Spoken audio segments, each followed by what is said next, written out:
हूँ देवस्नान पूर्णिमा। प्रत्येक दिन महाप्रभु जगन्नाथ बलभद्र सुभद्रा बिंबी स्नान होता। आज देवस्नान जेहेतु शुक्ल पक्ष पूर्णिमा तिथि आज श्रीजीव माने महास्नान हुए जहाँ को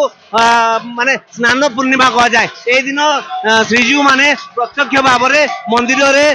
माने पिंडी को आसती प्रत्यक्ष भाव में स्नान होता है। आपन देखी पार्टी किपरि धाड़ी पहंडी रे बर्तमान बलभद्र बाहरी मंदिर एवं लोक मैंने भी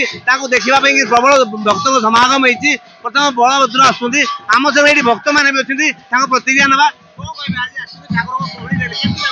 बहुत खुशी लगुच ठाकुर को देखिकी देवस्नान पूर्णिमा आसीचु बहुत भल लगुच मन को शांति मिलूँ। बहुत तो कष्ट लगे किंतु जो रथ यात्रा से भी बहुत खुशी लगुच देखा। बहुत खुशी लगे दर्शन भल लगे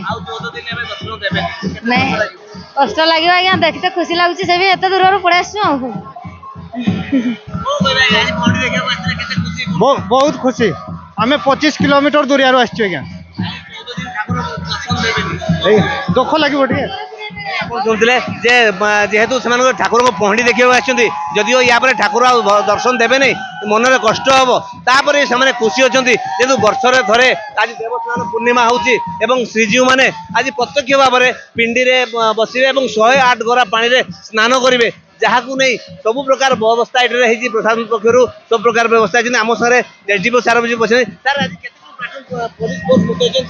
प्लाटून फोर्स अप्लाई होती 4 जन डीएसपी और इन्स्पेक्टर 8 जन मुतयन होती। ये आपणकर घंटे 2 घंटे चलला ऊपर को पुणी सब भक्त आसवे दर्शन करने तेना पीसफुली चली सब जिन शांति श्रृंखला भाव चलती आम सीधा सब देखा जाइबू। बर्तमान देवी सुभद्रा आसिक पहुंच जाइए जेहेतु धाड़ी मंदिर आसवी सुभद्रा पहुंचती से बलदेव जी आसती आ समस्त अपेक्षा बर्तमान प्रभु जगन्नाथ पिंडी बाहरी आसिले धीरे धीरे से ओह्लाउं गादरू जब आम सीधा सब देखा चाहिए भक्तों भीड़ भी लगी रही कहीं जेहेतु यही पहंडी वर्षे थे देवस्नान पूर्णिमा बाहरी था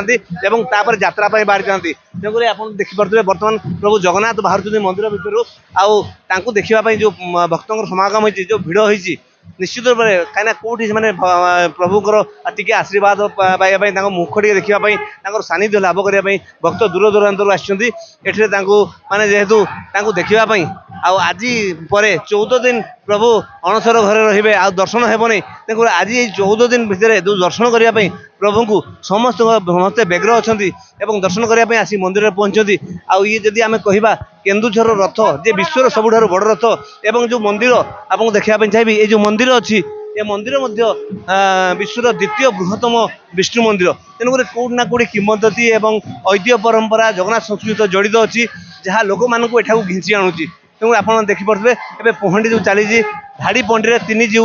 एका सांगे ठिया होती जो समस्ते आज खुशी एवं प्रशासन पक्षर सब प्रकार व्यवस्था करा